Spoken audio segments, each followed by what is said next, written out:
In 1960, a teenage girl was out camping with 3 of her friends when she woke to the sound of footsteps at about 4 in the morning. Due to the isolation of their campsite, she immediately knew something was wrong. She tried to shake her friends awake, who groggily sat up, questioning what was going on. Before she could answer, something hard swung through the side of the tent, striking one of the teenagers with potentially lethal force. They desperately tried to scramble out of the entrance, but the attacker kept swinging, forcing them to stay put. The attacker then pulled out a knife and once again started slashing at the tent. After a few swipes, there was enough of an opening for the teenagers to fight back. They tried their absolute hardest, but being caught off guard and tangled in the remnants of a 4-person tent didn't give them much of a fair fight. But one of the boys, Niels Gustafsson, caught a glimpse of the attacker.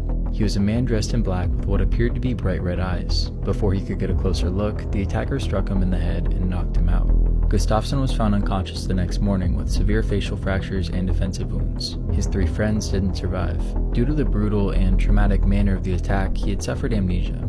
The details told through this story were mainly recalled through either evidence analysis or hypnotherapy, which has a shaky reputation at best. And decades later, the police realized that his story was highly suspicious. He was the only survivor and didn't have nearly as many knife wounds as his friends did. Additionally, his shoes were found partially hidden about 500 meters away with his friend's blood all over them. This led to a trial, which ultimately found him not guilty. But if Niels didn't do it, then who did?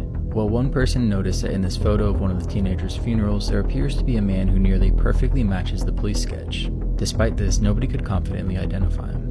One of the more interesting suspects was Hans Assmann, who reportedly visited a hospital the next morning with blood all over his clothes. Additionally, he was connected to another unsolved murder. However, he would later be proven to have lied about several major details of his life and had an alibi. Despite having several intriguing suspects, the police never conclusively found the killer.